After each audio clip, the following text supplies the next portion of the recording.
Assalamualaikum warahmatullahi wabarakatuh.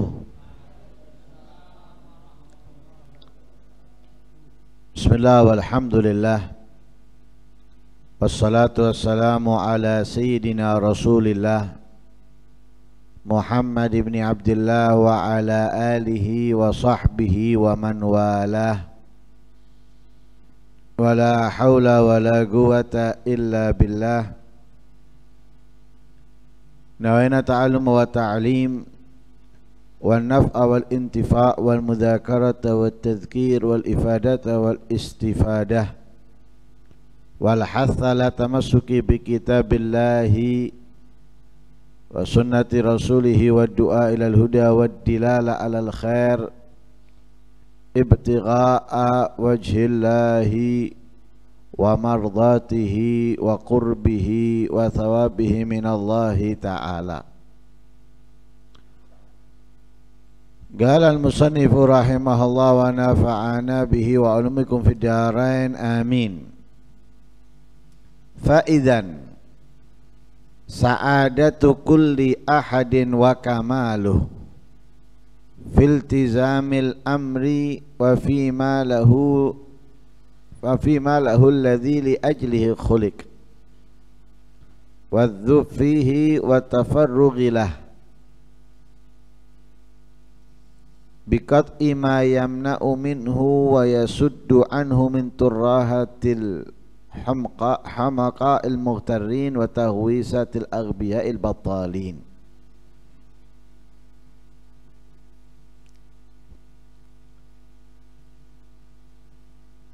Setelah beliau menjelaskan bahwa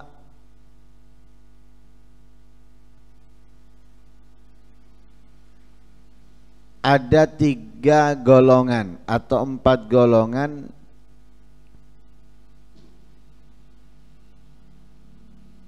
yang Allah Subhanahu wa ta'ala mengeluarkan mereka dari kelompok orang-orang yang merugi.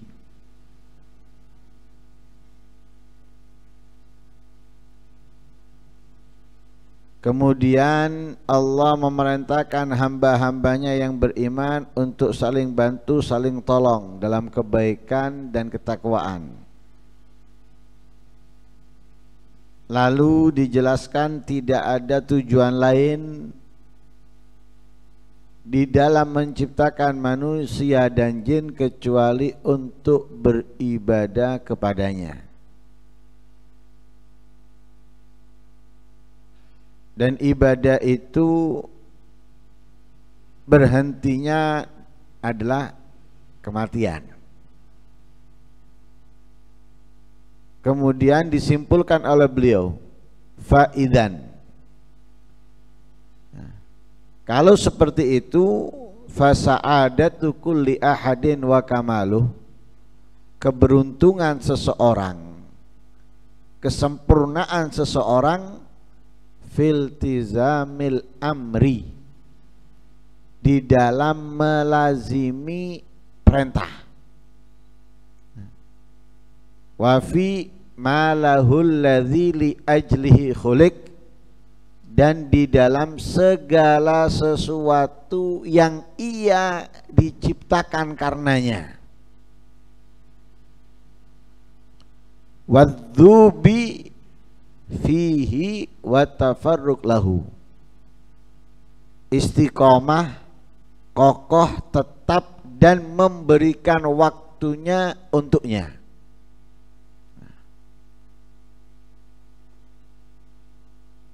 Jadi seseorang itu dikatakan beruntung, dikatakan sempurna, menjadi hambanya Allah, atau menjadi manusia secara utuh sesuai dengan legalitas yang diberikan oleh Allah ketika ia menjalankan semua perintah menjadikan dirinya menghabiskan waktunya untuk yang apa Allah ciptakan ia.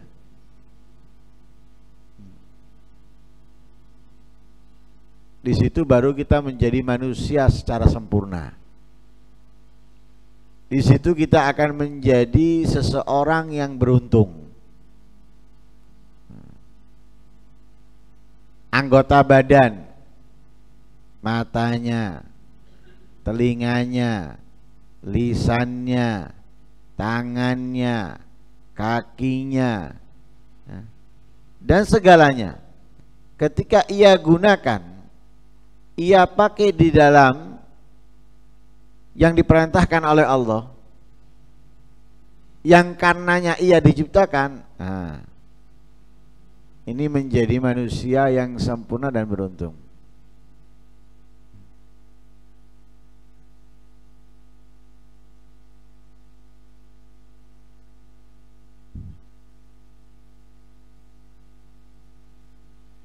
Karena setiap anggota badan kita diciptakan oleh Allah ada tujuannya. Ada yang diinginkan oleh Allah darinya. Allah menciptakan mata.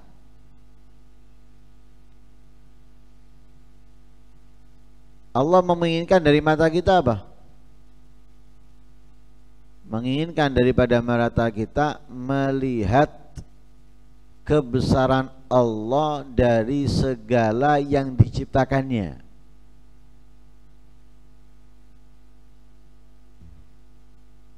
Apapun itu bentuknya, langit, bumi, daratan, lautan, dan yang ada. Untuk apa melihat?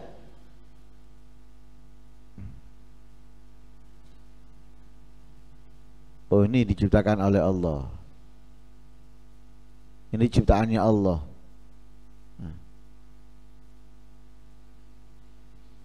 Bukan hanya sekedar melihat, tapi apa yang kita lihat itu kita renungi dan kita pikirkan untuk menumbuhkan rasa ta'zim kita yang besar kepada Allah.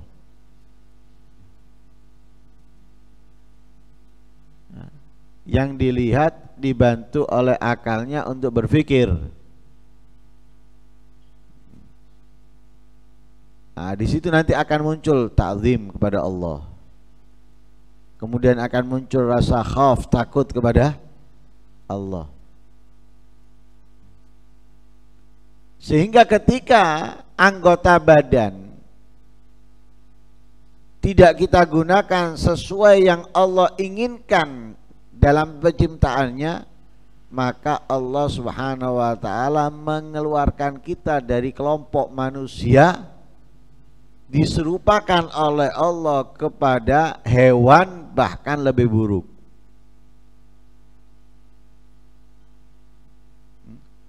Lahum gulubun la yafqahuna biha walahum a'yunun la yubsiruna biha walahum adhanun la yasma'una biha ulaika kal an'ami balhum adall. Punya hati, punya akal, tapi tidak bisa memahami, tidak bisa mengerti, tidak bisa menyaring dan mendapatkan apa yang dia lihat, apa yang dia dengar.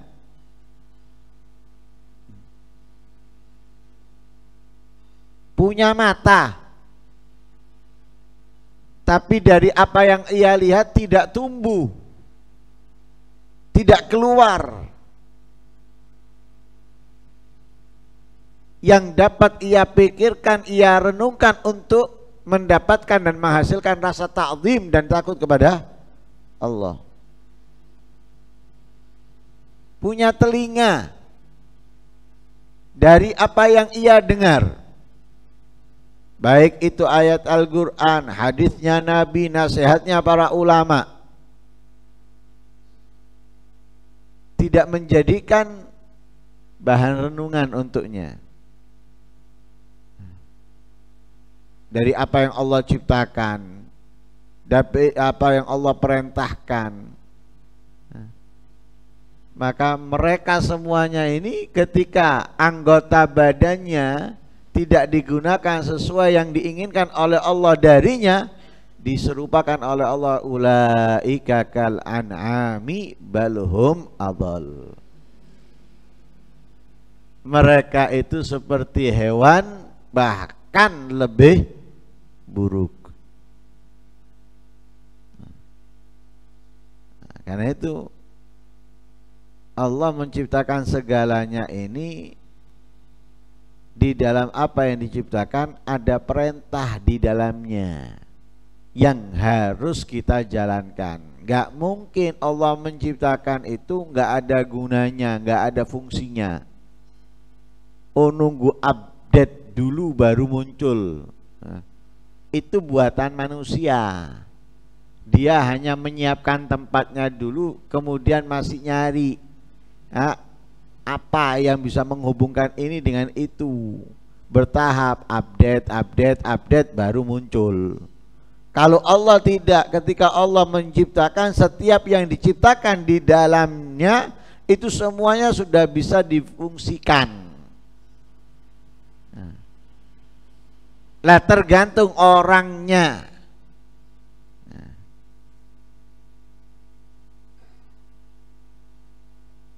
Seperti HP. HP itu ketika kita beli ada banyak yang langsung bisa kita fungsikan. Nah, walaupun sebagian ada yang nggak bisa karena nunggu updatean baru dan lain sebagainya. Yang bisa aja ketika kita nggak gunakan, nggak kita rubah, nggak kita atur, ya seperti nggak berfungsi, padahal mestinya fungsi. Lah kalau sudah seperti itu, kegunaan HP tadi itu kurang maksimal untuknya, kurang sempurna.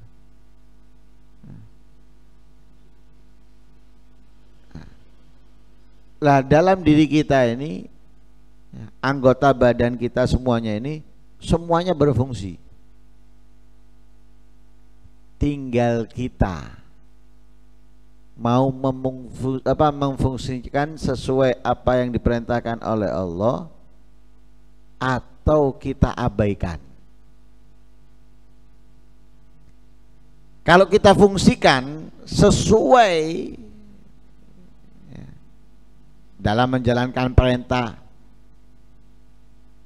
menggunakannya sesuai dengan apa yang Allah inginkan dalam menciptakannya, kita akan menjadi orang yang beruntung, menjadi orang yang sempurna.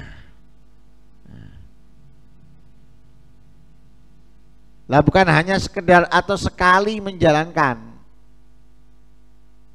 pernah menjalankan, bukan pernah menjalankan atau sekali dalam menjalankan. Wadzub fihi wa tafarruq lahu. Menjalankannya itu sabat, kokoh, tetap di dalamnya. Menjalankan perintah bukan pernah saya menjalankan, tapi terus di dalam perintah itu. Dulu saya pernah puasa, tidak, tapi terus berpuasa, terus melakukan ketaatan ini, ketaatan itu. Jadi wadzub fihi selalu menjalankan di dalam perintah itu, bukan sewaktu-waktu meninggalkannya atau mengabaikannya. Nggak ada cerita menjalankan perintah itu cukup sekali. Walaupun tak ada kalanya kewajiban itu diperintahkan sekali cukup. Seperti haji, seumur hidup sekali. Itu untuk menggugurkan kewajiban. Tapi apakah ada orang yang mampu berangkat haji cuma sekali berangkat? Hampir tidak ada. Yang mampu loh ya, saya ngomong yang mampu. Yang mampu berangkat, kemudian dia hanya menjalankan sekali itu hampir nggak ada. Justru ada yang 2 kali, 3 kali dan lebih. Umroh sekali berangkat enggak. Ini berangkat lagi dan berangkat lagi. Walaupun kewajibannya hanya sekali. Tapi ada anjuran yang mampu itu kalau bisa 5 tahun sekali.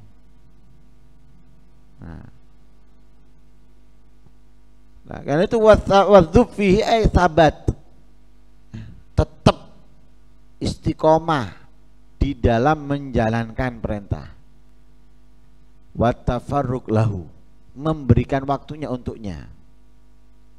Nah, memberikan waktunya untuk menjalankan perintah dan melakukan segala yang Allah inginkan ia lakukan sesuai tujuan Allah menghidupkannya. Bukan back cover kalau kalau sempat, enggak. Wat tafarruq lahu, memberikan waktu untuknya. Bukan kalau sempat, seperti pada umumnya orang ketika sibuk bekerja meninggalkan yang diperintahkan alasan pekerjaan. Nggak bisa, nggak sempat dan yang sebagainya. Nggak bisa. Menjalankan perintah untuk menjalankan tujuan Allah menciptakan kita itu harus memberikan waktu kita untuknya. Mau tidak mau. Ya apa gimana? Nggak bisa. Harus. Wah saya kalau melakukan ini saya bisa dipecat. Mau nggak mau? Mau dipecat mau tidak harus kamu jalankan.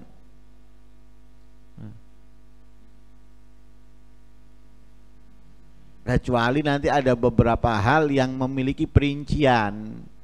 Tapi kalau seperti sholat 5 waktu, puasa bulan Ramadan, ini nggak ada perinciannya ini. Siapapun yang mampu harus menjalankan tanpa melihat punya kesibukan apa dia. Tanpa melihat oh, saya masih garap ini, masih garap itu, tinggalkan. Lakukan ini. Nanti aja sekalian, tidak bisa. Kecuali ada sebab apa? Safar, bepergian. Wah, ini beda lagi. Tapi kalau nggak ada sebab, dia di dalam kotanya.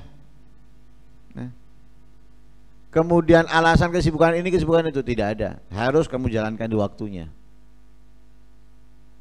Nggak bisa ditawar. Nggak bisa ditunda, harus.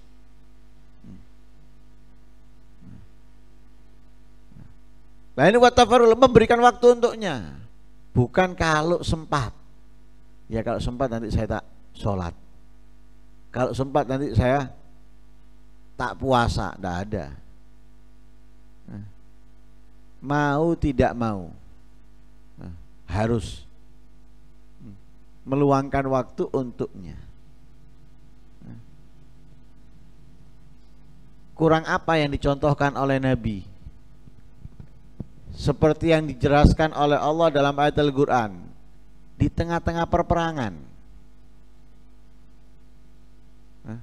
apakah sholat ditinggalkan? Sholat tidak ditinggalkan. Tengah-tengah perang loh ini. Dulu kan nggak ada bom-boman ya, nggak ada rudal-rudalan. Kalau sekarang ini kan rudal masih bisa di tempat, musuhnya jauh. Tapi kalau dulu perang itu berada di satu tempat, mereka saling berhadapan. Ada yang membawa tombak, ada yang membawa panah, ada yang membawa pedang dan sebagainya. Loh, di dalam keadaan seperti itu, sholat itu tidak bisa ditunda nanti. Selesainya perang, enggak, tetap harus dijalankan. Lalu kita tidur sakit, ndak sholat, pedang-pedangan ndak? Ada tombak yang mengarah kepada dia tidak? Loro aku gak kuat aku. Ndak kuat apa? Kecapan iso,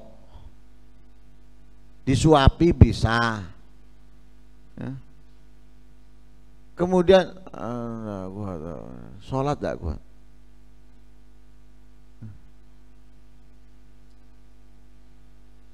Coba kita bayangkan,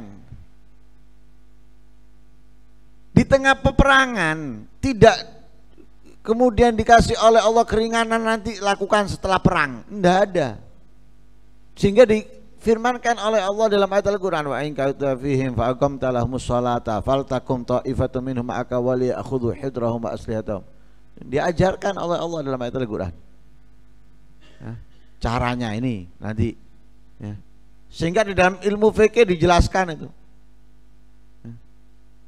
macam-macamnya sholat dalam peperangan. Ada kalau musuh itu di arah kiblat bagaimana, kalau musuh itu bukan di arah kiblat bagaimana. Kemudian kalau sudah perangnya berkecamuk, sudah kita berada di medan perang, berada di, saling serang menyerang, itu bagaimana dijelaskan.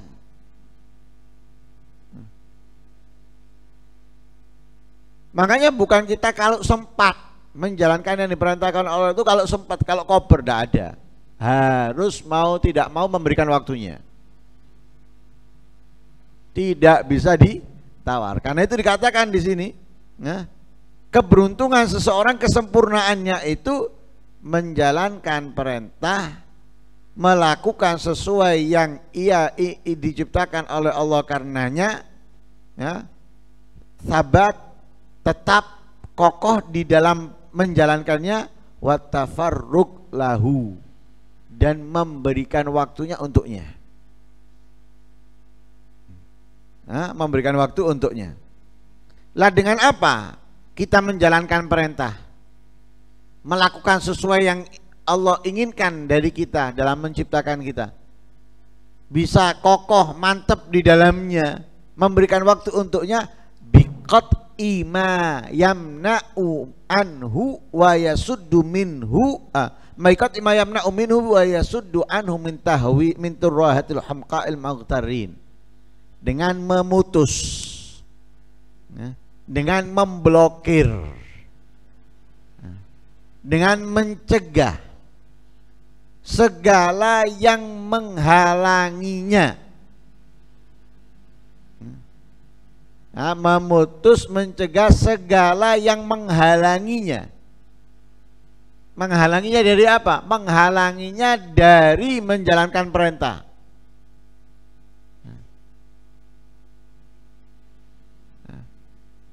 Menghalanginya dari apa? Dari menghindarkan mereka di dalam menjalankan apa yang Allah inginkan darinya. Menghalanginya yang membuat dia bisa tetap mantep, kokoh di dalamnya. Atau yang membuat ia tidak sempat melakukannya, itu harus semuanya dibuang, diputus, diblokir. Jadi apapun yang bisa menghalangi kita dari yang menjalankan perintahnya Allah, dari yang membuat kita mantap, kokoh terus di dalamnya, dari segala yang membuat kita bisa meluangkan waktunya, itu harus diputus, harus dibuang. Lah yang itu apa semuanya? Turrahat hamqa'il mughtarin. Itu semuanya adalah turrahat.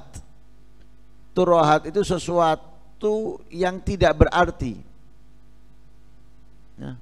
Sesuatu yang tidak berarti, atau dari tipu dayanya apa? Tipu dayanya orang-orang bodoh yang tertipu. dari tipu dayanya orang-orang bodoh yang tertipu. Nah, jadi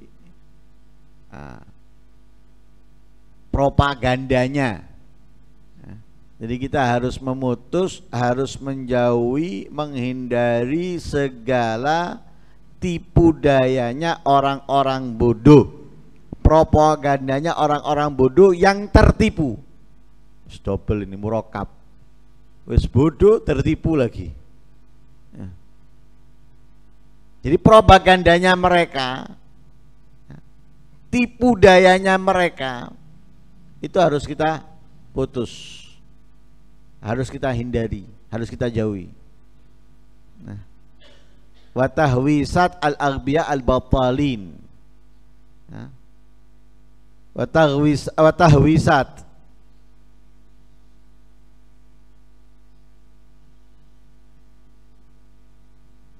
kegilaan orang-orang bodoh yang batalin, yang banyak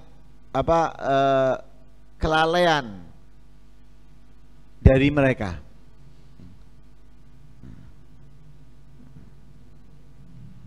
Jadi kita bisa menjalankan perintahnya Allah, selalu berada di dalamnya, memberikan waktu untuknya ketika kita jauh, ketika kita tidak mendekat dari propagandanya atau tipu dayanya orang-orang bodoh yang tertipu, atau dari kegilaan ketidakwarasannya orang-orang bodoh yang sok pintar. Baru kita bisa menjalankan perintahnya Allah, selalu ada di dalam perintah itu, dan kita selalu memberikan waktu untuknya. Tapi kalau kita nggak menghindar dari tipu dayanya orang-orang bodoh, propagandanya orang-orang bodoh, maka di suatu ketika kita akan keluar dari apa yang diperintahkan oleh Allah.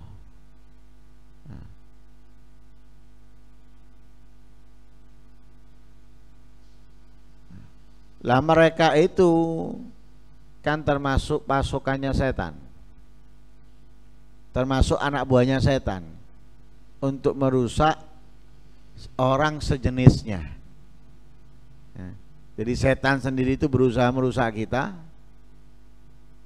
atau iblis itu berusaha merusak kita, dan ini punya anggota. Anggotanya itu ya juga orang-orang yang sejenisnya, manusia. Ya, yang satu jenis, yaitu manusia. Mereka berusaha mempengaruhi pikiran kita, kemudian mereka juga kepingin lewat orang-orang yang bisa dilihatnya dan bisa didengarnya. Manusia. Karena itu kita harus, maka propagandanya mereka tuh banyak yang membuat kita ragu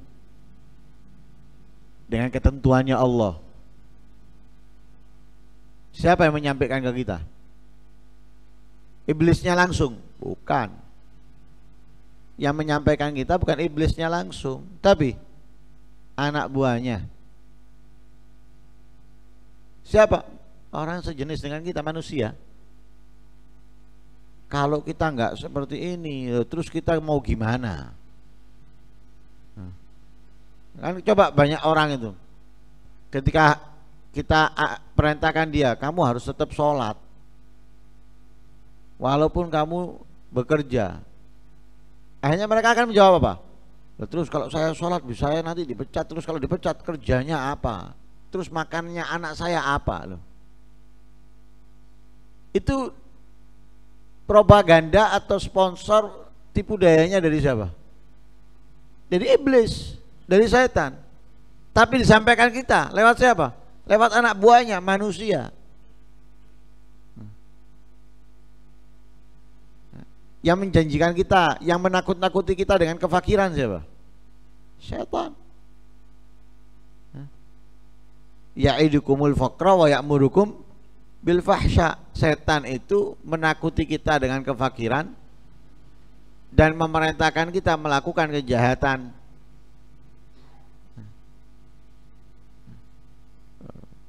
Lek dipecat awakmu, kerja apa? Saiki ndolek kerjaan soro lho. Apalagi dicontohkan tuh, lihat anti sampai ribuan orang dari jam sampai jam segini dan mereka belum tentu dapat. Wah, ditunjukkan apalagi zaman sekarang tuh pabrik tutup, iki lho tutup, iki lho ngurangi pegawai ini dan sebagainya. Terus lek kon ngene, akhirnya apa? Membuat kita tertipu dengan omongan mereka, sehingga kita apa? Nggak selalu ada dalam menjalankan perintahnya Allah, sehingga kita nggak meluangkan waktu untuk menjalankannya. Itu tipu daya mereka. Karena itu kita harus menghindar dari tipu daya itu. Kita harus menjauh dari tipu daya itu, dari propaganda itu, agar kita bisa terus menjalankan perintahnya Allah, selalu memberikan waktu untuknya. Jadi keberuntungan seseorang, kesempurnaan seseorang itu di dalam menjalankan perintahnya Allah, selalu ada di dalam perintah dan memberikan waktu untuknya. Supaya bisa terus menjalankan perintah, selalu ada dalam menjalankan perintah dan memberikan waktu untuknya, yaitu tadi, hindari hindari orang-orang bodoh dengan tipu dayanya dan propagandanya, karena itu isian dari setan.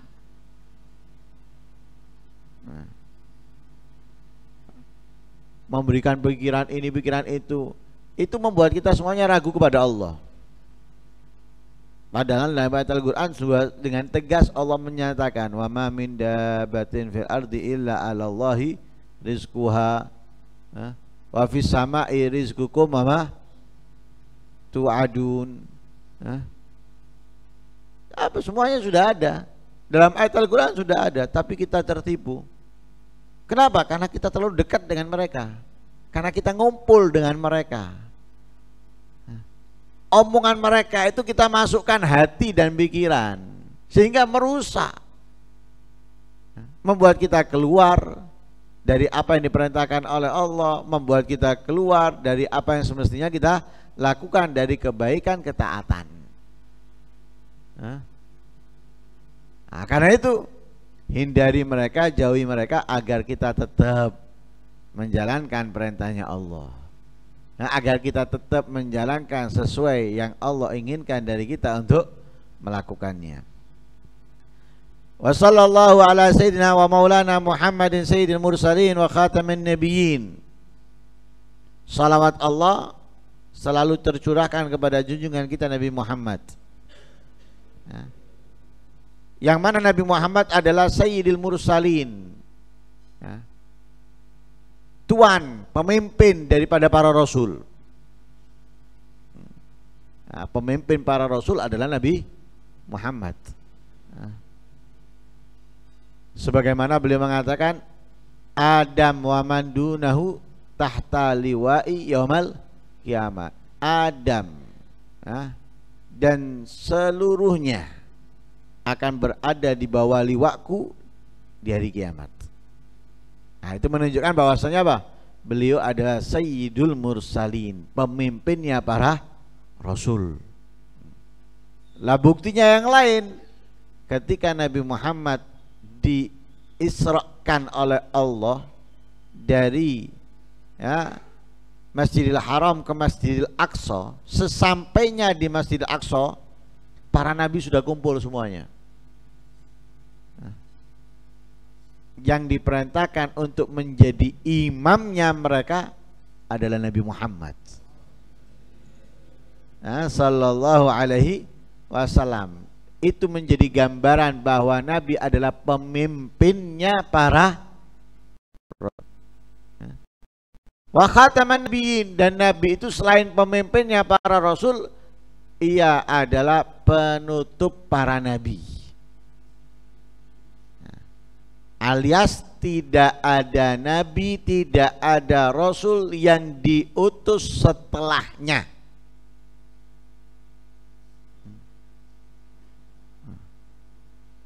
Yang datang setelahnya bukan nabi, bukan rasul, tapi pewaris nabi, yaitu para ulama al-amilun, para ulama yang mengamalkan ilmunya, yang amalannya sesuai dengan ilmunya.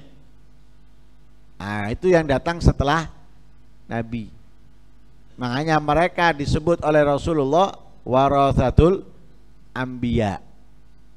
Bukan nabi, bukan rasul. Nah, anehnya orang-orang itu yang pakaiannya tidak sesuai nabi, amalannya tidak sesuai dengan nabi, yang selama ini kita dengarkan ceritanya dari masa kecil sampai tua, kok isok dimeluin. Kadang lucunya pakaiannya punya mahkota itu, dimelui. Dan ini karena apa? Karena kita ini kadang pemikiran kita dengan cerita itu menggambar dengan apa yang kita lihat di TV. Apa yang kita lihat di TV yang membuat gambaran dalam pikiran kita.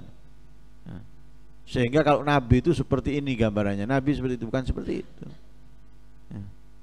Nah, tidak seperti itu. Jadi nabi adalah khataman nabiin, walaupun ia adalah pertama yang diciptakan oleh Allah, tapi terakhir yang diutus. Awalan nabiyyina fil khalqi wa akhirahum fil ba'ats. Bahwa nabi itu adalah pertamanya nabi. Jadi pertamanya nabi adalah Nabi Muhammad. Sebelum Nabi Adam diciptakan, sebelum semuanya diciptakan, Allah sudah menciptakan Nabi Muhammad. Tapi terakhir yang diutus wa akhirahum fil ba'ats. Bukan berarti Nabi Muhammad itu diciptakan langsung hidup, bukan. Bukan diciptakan kemudian hidup, bukan. Bukan seperti kita, enggak. Diciptakan untuk apa? Diciptakan alam semesta ini karenanya. Jadi kalau karena tanpa ada Nabi Muhammad, buat apa Allah menciptakan? Karena ada Nabi Muhammad, Allah menciptakan untuknya. Tapi yang terakhir diutus. Artinya apa? Wes, yang lain suruh kerja dulu. Kena noi. Bereskan ini, sampaikan ini. Baru datang Nabi Muhammad untuk menyempurnakan. Karena itu beliau khataman nabiin, pemimpin penutup para nabi. Maka Muhammadun aba ahad min rijalikum walakin rasulullahi wa khataman nabiyyin, penutup para nabi. Alladzi arsalahu rahmatan lil alamin, yang diutus oleh Allah sebagai rahmat lil alamin, untuk alam semesta. Wa ma arsalnaka illa rahmatan lil alamin. Lah rahmatnya Nabi Muhammad itu sangat besar. Jadi bagian rahmat yang Allah berikan kepada Nabi Muhammad lebih besar daripada yang Allah berikan kepada yang lainnya. Karena itu Nabi Muhammad itu walaupun kepada musuh-musuhnya sangat kasih sayangnya besar. Kasih sayangnya, perhatiannya itu besar. Karena itu tidak pernah mengangkat tangannya memohon kepada Allah untuk membinasakan mereka. Justru Nabi Muhammad ketika diganggu mereka, diusik oleh mereka, seperti ketika berada di Taif, Nabi Muhammad tidak menyalahkan mereka, mengeluh kepada Allah bukan karena mereka tapi karena dirinya. Allahumma inni asku ilaika du'fi wa qillat hilati wa hawani alan nas. Yang dikeluhkan oleh Rasulullah adalah dirinya. Ini karena kekuranganku, karena ketidaksempurnaanku. Kalau kita kan enggak, sebagai orang tua, sebagai guru, kalau anaknya nakal, muridnya enggak benar, yang kita salahkan siapa? Anak murid. Suami misalnya Kalau istrinya melakukan ini melakukan itu, yang disalahkan siapa? Istrinya. Padahal semestinya ya salahkan dirinya sendiri.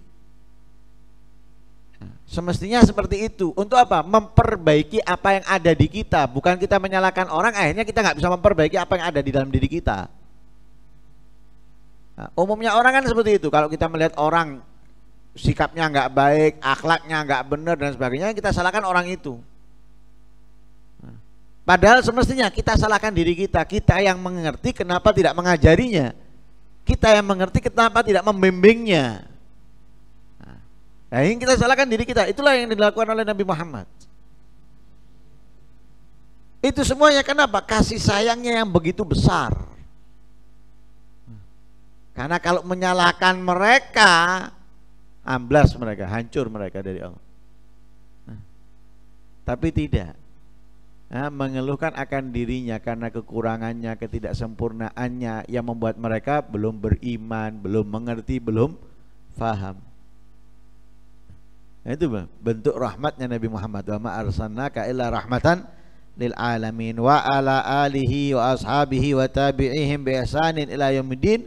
Salawat selalu juga tercurahkan selain kepada Nabi Muhammad, kepada keluarganya, kepada para sahabatnya, kepada para pengikut mereka bi ihsanin ila yaumiddin, ya, mengikuti mereka dengan sangat baik sampai hari kiamat, ya. Jadi semuanya katut semua.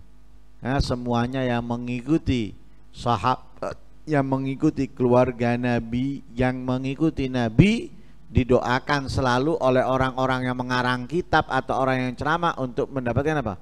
Rahmatnya Allah Subhanahu wa ta'ala.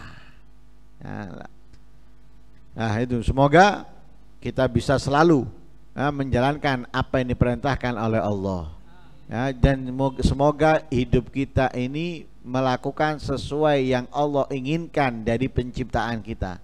Ya, kita selalu bisa istiqomah sampai akhir hayat kita dan selalu memberikan waktu kita untuk beribadah kepada Allah Subhanahu wa taala. Amin, Allahumma amin. Dan menjaga kita, melindungi kita dari propaganda tipu dayanya musuh-musuh Allah yang dapat menjauhkan kita dari melakukan ketaatan ibadah kepadanya. Amin, Allahumma amin. Wassallallahu alaihi wasallam Muhammadin wa ala alihi washabihi wasallam. Alhamdulillahi rabbil alamin.